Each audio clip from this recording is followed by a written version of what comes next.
प्यासे रहोगे साक़िए कौसर को छोड़कर, पी जाओ चाहे सात समंदर निचोड़ कर।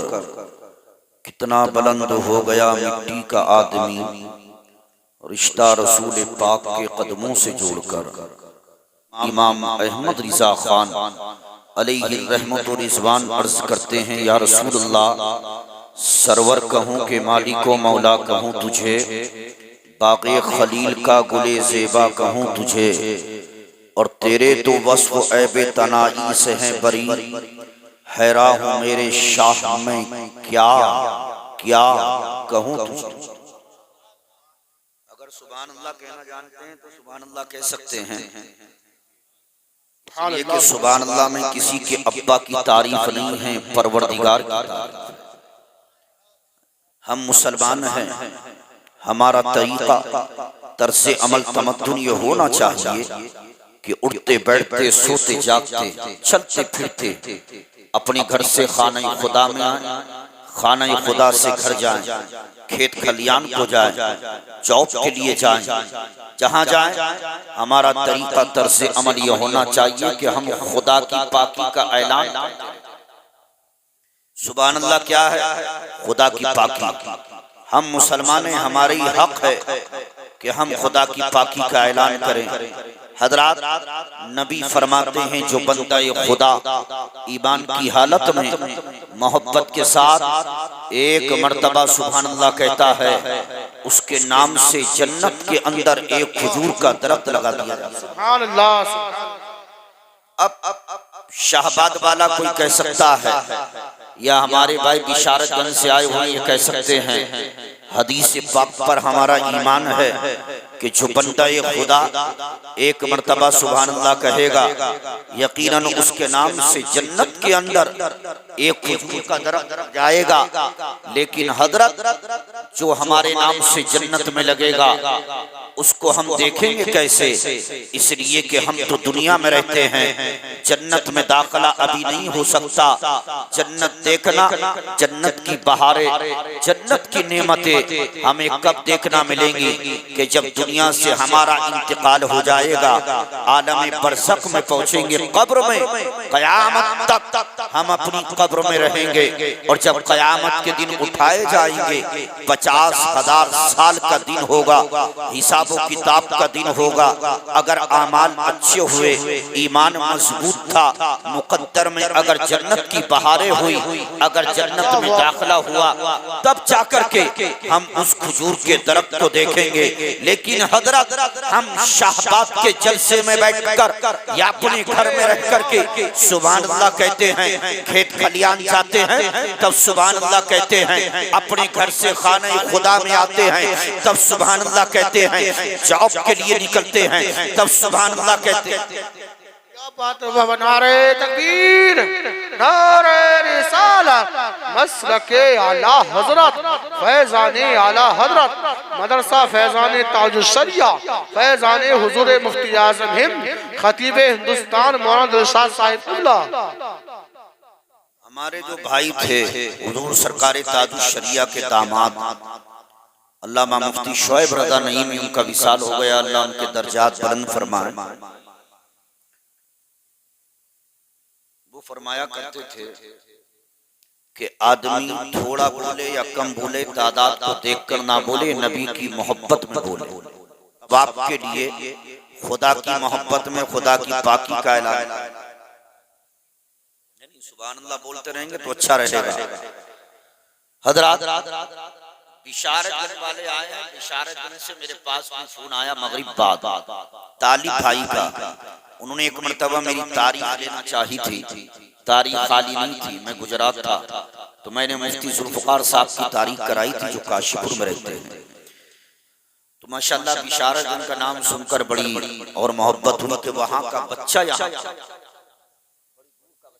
तालीम पाता है। दुनिया में जहाँ रहे ईमान की हालत में सुभान अल्लाह आप कहेंगे तो आप कह सकते हैं, हजरत हम यहाँ बैठकर सुभान अल्लाह कह रहे हैं, बिशारत में हैं या शाहबाद में हैं, लेकिन दुनिया में हमें इस सुभान अल्लाह कहने का फायदा क्या मिलेगा? जन्नत में तो नाम से दरख्त लग जाएगा, लेकिन उसकी ज़ियारत नहीं हो सकती, दीदार नहीं हो सकता, देख नहीं सकते। लेकिन हम खुदा की पाकी का ऐलान यहाँ कर रहे हैं, तो हमें यहाँ फायदा क्या होगा? तो रब्बे काबा की कसम, ये मुकद्दस उलमा आपको बताएंगे, नादान सुन, जब तू यहाँ बैठ करके सुभान अल्लाह कहेगा, खुदा की पाकी को बोलेगा, चलते फिरते उड़ते बैठते सोते जागते, जब तू खुदा की पाकी का ऐलान करेगा तो दुनिया में तुझे उसका फायदा ये मिलेगा कि इसी सुभान अल्लाह कहने की बरकत से अल्लाह तेरे दिल को पाक कर देगा, अल्लाह तेरी ज़बान को पाक कर देगा। और याद रखो कि जब तुम्हारे दिल और तुम्हारी ज़बान पाक हो जाएगी तो दिल और ज़बान पाक करने के बाद तुम जमीन के किसी भी खित्ते पर बैठकर, किसी भी गोशे पर बैठकर, चाहे मकान हो, दुकान हो, खेत खलियान हो, जमीन के किसी भी खित्ते पर बैठकर दिल और ज़बान पाक करने के बाद अगर अल्लाह से इज्जत मांगोगे तो इज्जत मिलेगी, शोहरत मांगोगे तो शोहरत मिलेगी। हत्ता के दिल और ज़बान पाक करने के बाद अगर उस खुदा से जन्नत मांगोगे तो इंशाअल्लाह जन्नत। नारे तकबीर, नारे रिसालत, नारे गौसियत, मसलके आला हजरत मौलाना दिलशाद साहब क़िबला, नारे तकबीर। सुभान अल्लाह, सुभान अल्लाह, जिंदाबाद जिंदाबाद। बहुत खूब हजरत, अल्लाह आप सबको सलामत रखे। अब मेरी आवाज ना तो मौलाना शहजाद साहब की तरह है, ना कारी मुमताज साहब की तरह है, लेकिन जैसे भी ये टूटी फूटी साबिर पाक के कर्म से चल रही है। दो तीन शेर पढ़ना चाहता हूँ। उनके मंगतों ने कहा इससे बड़ी क्या चीज है, मिल गई उनकी गुलामी सरवरी क्या चीज है। और शेर देखिए, आज तक तहकीक उनकी हो न पाई कामरा, आज तक तहकीक उनकी हो न पाई कामरा, फलसफी हैरान है हाजी अली क्या चीज है। वाह वाह वाह, जिंदाबाद। और मेरे ख्वाजा की खड़ाओं ने कहा जयपाल से, मेरे ख्वाजा की खड़ाओं ने कहा जयपाल से, कुछ समझ में आया तुझको संजरी क्या चीज है। वाह वाह, जिंदाबाद। के सरजमीने करबला से आ रही है ये सदा, सरजमीने करबला से आ रही है ये सदा, राहे हक में सर कटा दो जिंदगी क्या चीज है। क्या बात है। राहे हक में सर कटा दो जिंदगी क्या चीज है। मुफलिस मजे में है ना तवंगर मजे में है, सच ये है मुस्तफा का कलंदर मजे में है।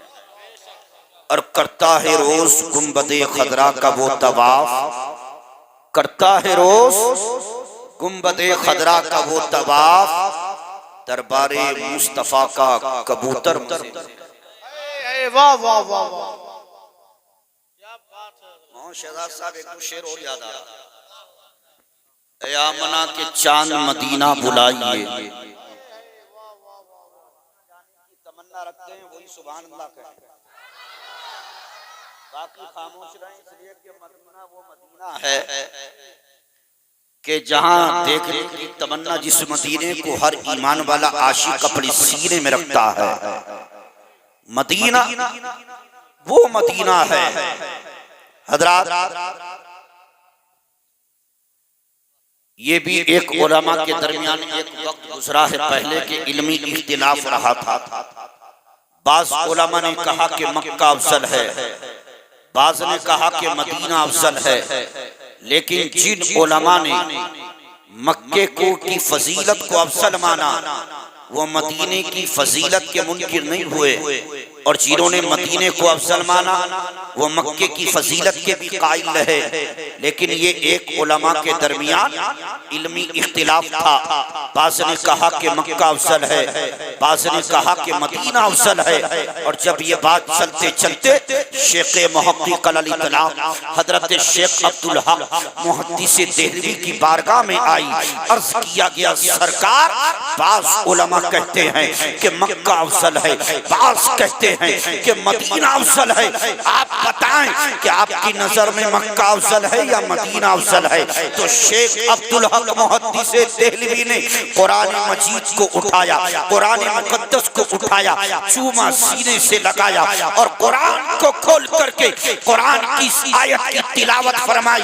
व अंत हिल्लुम बिहाज़ल बलद, और फरमाते हैं ओ लोगों सुनो, बाज़ उलमा कहते हैं कि मक्का अफजल है, बाज़ कहते हैं कि मदीना अफजल है।